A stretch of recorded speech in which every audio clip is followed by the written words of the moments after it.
Hi friends, இன்னைக்கு நம்ம பார்க்க போகிற ரெசிபி சூப்பரான 4 நான்வெஜ் ரெசிபி தான் பார்க்க போகிறோம். இந்த நான்வெஜ் மெனு ரெசிபியை கண்டிப்பாக நீங்களும் வந்து ட்ரை பண்ணி பாருங்கள். ரொம்பவே ஈஸியாக இருக்கும், செய்கிறதுக்கும் ரொம்ப சுலபமாக இருக்கும். ரெஸ்டாரண்ட் ஸ்டைலில் அப்படியே ஒரு சூப்பரான 4 நான்வெஜ் ரெசிபியை நம்ம இன்னைக்கு பார்க்க போகிறோம். ஸோ வீடியோவை ஸ்கிப் பண்ணாமல் பாருங்கள். நம்ம சேனலுக்கு நீங்கள் ஃபஸ்ட் டைம்னா சப்ஸ்கிரைப் பண்ணிக்கோங்க, பக்கத்தில் இருக்கிற பெல் பட்டனையும் அழுத்திக்கோங்க. அப்போ தான் உடனுக்குடனே உங்களுக்கு நோட்டிஃபிகேஷன் வரும். இப்போ நம்ம ஃப்ரைட் ரைஸ் செய்கிறதுக்கு முதல்ல வந்து ஒரு பாத்திரத்தில் 1 கப் வந்து பாஸ்மதி அரிசியை தண்ணி ஊற்றி நல்லா வந்து 2 வாட்டி வந்து நல்லா வாஷ் பண்ணி எடுத்துக்கலாம். இந்த மாதிரி நம்ம அரிசியை சேர்த்த உடனே வந்து தண்ணியை ஊற்றிட்டு ஒரு 2 வாட்டி வந்து வாஷ் பண்ணி எடுக்கும்போது அதில் இருக்கிற ஸ்டார்ச் எல்லாம் வந்து ரிமூவ் ஆகி வந்துடும். இப்போ ஒரு அரை மணி நேரத்துக்கு இது அப்படியே ஓரட்டும். இப்போ நான் இன்னொரு பாத்திரத்தில் 3 கப் அளவுக்கு தண்ணியை வந்து சேர்த்துருக்கேன். சேர்த்துட்டு 1 டேபிள் ஸ்பூன் அளவுக்கு உப்பு சேர்த்துக்கோங்க, 1 டீஸ்பூன் அளவுக்கு எண்ணெய் சேர்த்துக்கோங்க. தண்ணி நல்லா சூடாகி வந்தோடனே இந்த அரை மணி நேரத்துக்கு முன்னாடி நம்ம கழுவி வச்ச பாஸ்மதி வந்து நல்லா ஊறிருக்கு. இப்போ தண்ணியை வடிச்சிட்டு நம்ம அதில் சேர்த்துக்கலாம். இப்போ சேர்த்துட்டு ஒரு வாட்டி வந்து நல்லா வந்து மிக்ஸ் பண்ணிக்கோங்க. சாதம் வந்து ஒரு 85% வரைக்கும் வந்து வெந்தாலே போதும், இல்லைனா ஒரு 90% வரைக்கும் கூட வேகலாம். இப்போ இந்த சாதம் வந்து நல்லா வெந்திருக்கு. இப்போ இதை தண்ணியை வடிச்சிட்டு நான் ஒரு பெரிய தட்டில் வந்து இதை வந்து மாற்றிக்கிறேன். இப்போ பார்த்தாலே உங்களுக்கு தெரியும் சாதம் வந்து எந்த அளவுக்கு மட்டும் வந்து வெந்திருக்குன்னு. இப்போ நான் இது நல்லா வந்து ஆறி வரட்டும். அதுக்குள்ளே நம்ம வந்து முட்டையை வந்து நல்லா வந்து பொடி பண்ணி வச்சுக்கலாம். அதுக்கு ஒரு பேனில் 2 டேபிள் ஸ்பூன் எண்ணெய் சேர்த்துக்கோங்க, 4 முட்டை சேர்த்துக்கோங்க. நான் இன்றைக்கி 4 முட்டை சேர்த்துருக்கேன், உங்களுக்கு வேணும்னா இன்னும் 2 முட்டை கூட எக்ஸ்ட்ராவாக சேர்த்துக்கலாம். இப்போ அதில் 1/4 டீஸ்பூன் மஞ்சள் தூள், 1/4 டீஸ்பூன் உப்பு சேர்த்துக்கோங்க. சேர்த்துட்டு முட்டை வந்து நல்லா வந்து பொடி மாஸ் ஆகிற மாதிரி வந்து நல்லா வந்து உடச்சி விட்டு வந்து நல்லா கலந்து விட்டுக்கோங்க. இப்போ இந்த மாதிரி வந்து கொஞ்சம் வந்து பெருசு பெருசாக தான் இருக்கணும், அப்போ தான் வந்து ரைஸில் வந்து நல்லா இருக்கும். இப்போ இது அப்படியே ஒரு ஓரமாக இருக்கட்டும். இப்போ அடுத்தது நான் ஒரு கடாய் வச்சுருக்கேன், அதில் 4 டேபிள் ஸ்பூன் எண்ணெய் சேர்த்துக்கிறேன். எண்ணெய் நல்லா சூடானவுடனே 2 துண்டு பட்டை, 1 டீஸ்பூன் சோம்பு, 3 கிராம்பு சேர்த்துக்கோங்க. 2 வெங்காயம் நீள்வாக்கில் கட் பண்ணி வச்சுருக்கிறேன், அதை சேர்த்துக்கிறேன். 2 பச்சை மிளகாயை நல்லா பொடியாக கட் பண்ணி வச்சுருக்கிறேன், அதையும் சேர்த்துக்கிறேன். இப்போ நம்ம வெங்காயம் வந்து நல்லா வந்து வதங்கி வரணும். வெங்காயம் வதங்கி நல்லா வந்து கண்ணாடி பதத்துக்கு வரணும், அது வரைக்கும் வந்து நம்ம வதக்கி விட்டுக்கலாம். இப்போ வெங்காயம் நல்லா வந்து வெந்தாச்சு. இப்போ நான் 2 தக்காளி சேர்த்துக்கிறேன். 1 குடமிளகாயை இந்த மாதிரி நீள்வாக்கில் கட் பண்ணி வச்சுருக்கிறேன், அதையும் சேர்த்துக்கிறேன். இப்போ நம்ம சேர்த்த காய்கறி வந்து கலர் மாறாமல் இருக்கிறதுக்கு 1 டீஸ்பூன் சர்க்கரை சேர்த்துருக்கேன். இப்போ 1 டீஸ்பூன் கரம் மசாலா சேர்த்துக்கிறேன், 1 டீஸ்பூன் காஷ்மீரி சில்லி சேர்த்துக்கிறேன். சேர்த்துட்டு இந்த காய் வந்து ஓரளவுக்கு வந்து நல்லா வந்து வதங்கி வரணும். இப்போ பார்த்தீங்கனாலே தெரியும் நல்லா வந்து எண்ணெய் பிரிஞ்சு வருதுன்னு. இந்த ஸ்டேஜில் நம்ம வதக்கி வச்சுருக்கிற இந்த முட்டையை சேர்த்துக்கலாம். சேர்த்துட்டு இதிலே வந்து நல்லா வந்து 1 நிமிஷத்துலேருந்து 2 நிமிஷம் வரைக்கும் வந்து நல்லா வந்து வதங்கி வரணும். இப்போ பார்த்தீங்கனாலே தெரியும் அந்த முட்டையை வந்து நல்லா வந்து அதோடவே வந்து வெந்து வந்திருக்கு. இந்த ஸ்டேஜில் நம்ம வந்து வேக வச்சு அந்த சாதத்தை சேர்த்துக்கலாம். நல்லா வந்து ஆறி இருக்கணும் சாதம், அப்போ தான் வந்து ரொம்ப டேஸ்ட்டாக இருக்கும். இப்போ சாதத்தை சேர்த்துட்டு நம்ம வந்து உள்ளேருந்து நல்லா வந்து கரண்டியை வந்து எடுத்து வெளியில் வந்து நல்லா வந்து அதை வந்து மிக்ஸ் பண்ணி விட்டுக்கணும். அடுப்பை வந்து ஹை ஃப்ளேமில் வச்சுக்கோங்க, அப்போ தான் வந்து அந்த ஃப்ரைட் ரைஸ் வந்து நல்லா வந்து எல்லாத்துலேயுமே வந்து ஈவனாக வந்து மிக்ஸ் ஆகி வந்திருக்கும். நான் வந்து ஆல்ரெடி சாதத்திலே வந்து உப்பு சேர்த்ததால் இப்போ வந்து எனக்கு வந்து உப்பு தேவைப்படலை. உங்களுக்கு வேணும்னா நீங்கள் வந்து செக் பண்ணி வந்து சேர்த்துக்கோங்க. இப்போ நம்ம கடைசியாக வந்து 1 டீஸ்பூன் அளவுக்கு மிளகுத்தூளை சேர்த்துக்கலாம். நீங்கள் மிளகுத்தூள் சேர்க்கும்போது தான் அந்த ரெஸ்டாரண்ட் ஸ்டைலில் வந்து நம்ம ஃப்ரைட் ரைஸ் சாப்பிட்ற ஒரு ஃபீல் வந்து நம்மளுக்கு கண்டிப்பாக கிடைக்கும். இப்போ இது ஒரு 2 நிமிஷத்துக்கு நம்ம வந்து நல்லா வந்து ஹை ஃப்ளேமில் வச்சு வதக்கியாச்சு.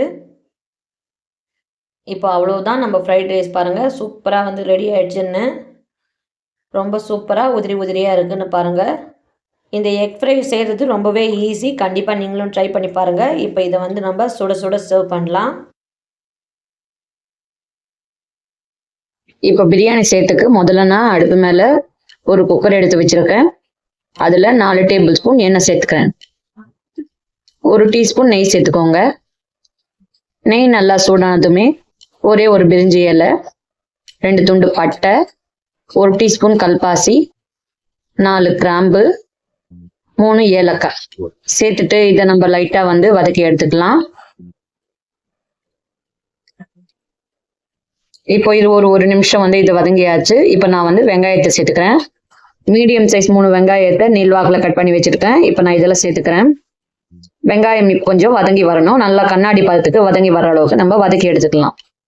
இப்போ வதங்கியாச்சு. இப்போ நான் 5 பச்சை மிளகாயை பாதி பாதியாக கட் பண்ணி கீறி வச்சிருக்கேன், அதையும் சேர்த்துக்கிறேன். 2 தக்காளியை வந்து பொடியாக கட் பண்ணி வச்சிருக்கேன், அதையும் சேர்த்துட்டு நல்லா வந்து வதக்கி எடுத்துக்கிறேன். இப்போ தக்காளி வந்து நல்லா ஸ்மாஷ் ஆகி வரணும், அது வரைக்கும் நம்ம வதக்கி விட்டுக்கலாம். இப்போ 1 டீஸ்பூன் இஞ்சி பூண்டு பேஸ்ட் சேர்த்துக்கிறேன். சேர்த்துட்டு இஞ்சி பூண்டு பேஸ்ட் நல்லா பச்சை வாசனை போகிற வரைக்கும் வதக்கி எடுத்துக்கிறேன். இப்போ 1 கைப்பிடி அளவுக்கு புதினாவை எடுத்துருக்கேன், 1 கைப்பிடி அளவுக்கு கொத்தமல்லியும் சேர்த்துக்கிறேன். சேர்த்துட்டு இந்த புதினா கொத்தமல்லி நல்லா வந்து வதங்கி வர வரைக்கும் நம்ம வதக்கி விட்டுக்கலாம். இப்போ இந்த புதினா கொத்தமல்லி எல்லாம் பாருங்க நல்லா வந்து சுண்டி வந்திருக்கு. இந்த ஸ்டேஜில் நம்ம மசாலா பொருட்களை சேர்த்துக்கலாம்.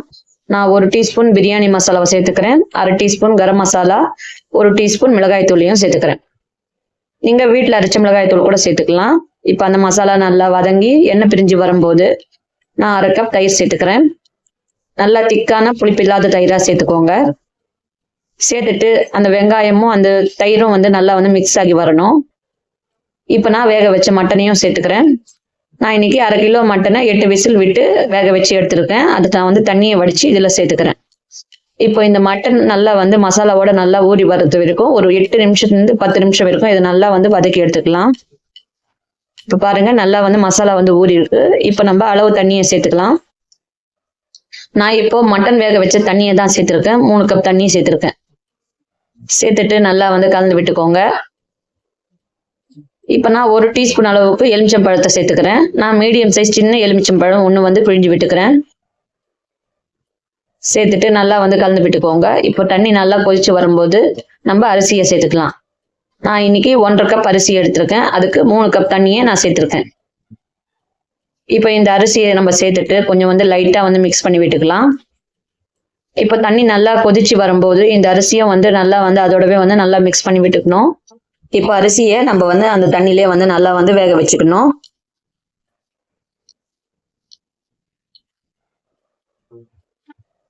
இப்போ நம்ம ஊற்றின தண்ணி நல்லா வற்றி அந்த அரிசி வெளியில் தெரியுதுன்னு பாருங்க. இந்த ஸ்டேஜில் நம்ம குக்கர் மூடி போட்டு மூடி ஒரு 10 நிமிஷத்துக்கு நம்ம வந்து சிம்லே வந்து வேக வச்சுக்கலாம். நீங்க விசில் வச்சுக்கோங்க. 10 நிமிஷத்துல ஒரு விசில் வந்ததுன்னா ஸ்டவ் ஆஃப் பண்ணிடுங்க. இல்ல விசில் வரலனாலும் நீங்க வந்து ஆஃப் பண்ணிடலாம். நம்ம கணக்கு பிரகாரம் 10 நிமிஷத்துக்கு இதை வந்து நல்லா வந்து வெந்திருக்கு. எனக்கு வந்து ஒரே ஒரு விசில் தான் வந்தது. இப்போ ப்ரெஷர் நல்லா ரிலீஸ் ஆன உடனே நம்ம வந்து இதை திறந்து பார்க்கலாம். இப்போ பாருங்க ரொம்ப அருமையா வந்து வெந்திருக்குன்னு. சாதம் வந்து ஒன்னொன்னா வந்து தனித்தனியா இருக்குன்னு பாருங்க. நான் இன்னைக்கு பிரியாணி அரிசி தான் எடுத்திருக்கேன். நீங்க நார்மலான அரிசியில கூட செய்யலாம், இல்லைன்னா பாஸ்மதி அரிசியில கூட செய்யலாம். ஆனா வந்து தண்ணியோட அளவு வந்து மாறுபடும், அதை மட்டும் வந்து நீங்க பாத்துக்கோங்க. இப்போ பாத்தீங்கன்னா நல்லா தெரியும் அந்த மட்டன் எல்லாம் நல்லா வெந்திருக்குன்னு பாருங்க. அந்த பிரியாணியும் நல்லா வந்து சூப்பரா இருக்கு. நல்லா சுட சுட வந்து நம்ம சர்வ் பண்ணலாம்.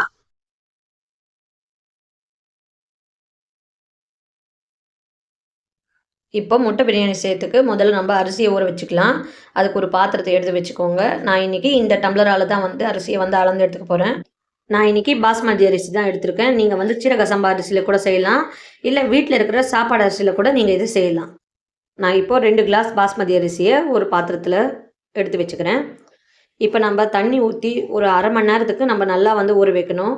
ஒரு 25 நிமிஷத்துலேருந்து 30 நிமிஷம் வரைக்கும் கண்டிப்பாக வந்து ஊறியே ஆகணும்.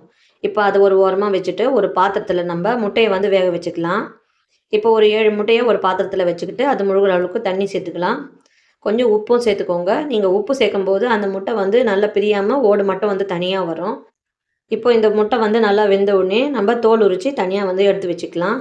இப்போ அடுத்து என்ன செய்யுதுன்னு பார்க்கலாம். இப்போ அடுப்பை பற்ற வச்சுட்டு ஒரு குக்கர் எடுத்து வச்சுருக்கேன். அதில் 4 டேபிள் ஸ்பூன் எண்ணெய் சேர்த்துருக்கேன். நான் இன்றைக்கி கடலை எண்ணெய் தான் சேர்த்துருக்கேன். உங்களுக்கு விருப்பமான எண்ணெயை நீங்கள் சேர்த்துக்கோங்க. அதில் 2 பட்டை, கொஞ்சம் கல்பாசி, 5 கிராம்பு, 1 டேபிள் ஸ்பூன் சோம்பு, 2 பிரிஞ்சி இலை, 2 ஏலக்காவும் சேர்த்துக்கோங்க. இப்போ சேர்த்துட்டு இது ஒரு 2 நிமிஷத்துக்கு மட்டும் நம்ம வந்து நல்லா மீடியம் ஃப்ளேமில் வந்து வதக்கி விட்டுக்கலாம். இப்போ நான் வெங்காயத்தை சேர்த்துக்க போகிறேன். நான் நீள்வாக்கில் வந்து வெங்காயத்தை வந்து வெட்டி வச்சுருக்கேன். ஒரு மீடியம் சைஸ் 2 வெங்காயம் இருக்கும். இப்போ இந்த வெங்காயம் வந்து நல்லா வந்து வெந்து வரணும், நல்லா கலர் சேஞ்ச் ஆகி அது வரைக்கும் நம்ம வதக்கி எடுத்துக்கலாம். வெங்காயம் நல்லா கலர் சேஞ்ச் ஆகி வரும்போது தான் நம்மளுக்கு வந்து பிரியாணியோட ஃப்ளேவர் வந்து ரொம்பவே சூப்பராக இருக்கும். இப்போ பாருங்கள் வெங்காயம் நல்லா கலர் சேஞ்ச் ஆகி வந்திருக்கு. இப்போ 2 டீஸ்பூன் இஞ்சி பூண்டு பேஸ்ட் சேர்த்துக்கலாம். ஃப்ரெஷ்ஷான இஞ்சி பூண்டு பேஸ்ட்டாக சேர்த்துக்கோங்க. அப்போ தான் பிரியாணிக்கு நல்ல ஃப்ளேவராக இருக்கும். இப்போ அந்த இஞ்சி பூண்டு பேஸ்ட்டு நல்லா பச்சை வாசனை போகிற வரைக்கும் நம்ம வதக்கி எடுத்துக்கலாம். இப்போ நான் 3 மிளகாயை சேர்த்துருக்கேன். 2 மீடியம் சைஸ் தக்காளியை நறுக்கிட்டு சேர்த்துக்கோங்க. சேர்த்துட்டு ஒரு வாட்டி நல்லா மிக்ஸ் பண்ணிக்கோங்க. இப்போ இந்த தக்காளி கொஞ்சம் சீக்கிரமாக வேகிறதுக்காக நம்ம தேவையான அளவுக்கு உப்பு சேர்த்துக்கலாம். அதுக்கப்புறம் ரைஸுக்கு தேவையான அளவு நம்ம சேர்த்துக்கலாம். இப்போ பார்த்தீங்கனாலே உங்களுக்கு தெரியும் நல்லா எண்ணெய் பிரிஞ்சு வருதுன்னு பாருங்கள். இந்த ஸ்டேஜில் நம்ம 1 டீஸ்பூன் காஷ்மீரி மிளகாய் தூள், 1/2 டேபிள் ஸ்பூன் கரம் மசாலா தூள் மட்டும் சேர்த்துக்கலாம். இந்த பிரியாணிக்கு இந்த மசாலாவே ரொம்ப போதுமானதாக இருக்கும்.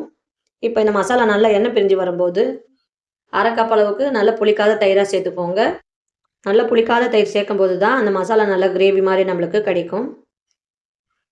இப்போ அந்த மசாலாவோட அந்த தயிர் கூட வந்து நல்லா வந்து மிக்ஸ் ஆகி வரணும். அது வரைக்கும் வந்து நல்லா கலந்து விட்டுக்கோங்க. நல்லா கை விடாமல் கலந்துக்கோங்க. இப்போ ஒரு கைப்பிடி அளவுக்கு கொத்தமல்லி, ஒரு கைப்பிடி அளவுக்கு புதினாவை நறுக்கிட்டு அதில் சேர்த்துக்கலாம். சேர்த்துட்டு புதினாவும் கொத்தமல்லியும் நல்லா சுருண்டு வரணும். அந்த மாதிரி நம்ம வதக்கி விட்டுக்கலாம். இப்போ நல்லா எண்ணெய் பிரிஞ்சு நல்லா சுருண்டு வந்துக்குதுன்னு பாருங்கள். இப்போ நம்ம வேக வச்ச முட்டையை லைட்டாக வந்து அங்கங்கே கீறி விட்டுட்டு அதில் வந்து நம்ம சேர்த்துக்கலாம். சேர்த்துட்டு ஒரு வாட்டி நல்லா மிக்ஸ் பண்ணிக்கோங்க. அடுப்பு நல்லா மீடியம் ஃப்ளேம்லேயே வச்சுக்கோங்க. ஹை ஃப்ளேமில் வச்சிட வேண்டாம். இப்போ ஒரு 2 நிமிஷத்துக்கு மட்டும் இந்த முட்டையை அதில் நல்லா கலந்து எடுத்துக்கிட்டு இப்போ ஒரு பிளேட்டில் அந்த முட்டையை மட்டும் வந்து தனியாக வந்து எடுத்து வச்சுக்கோங்க.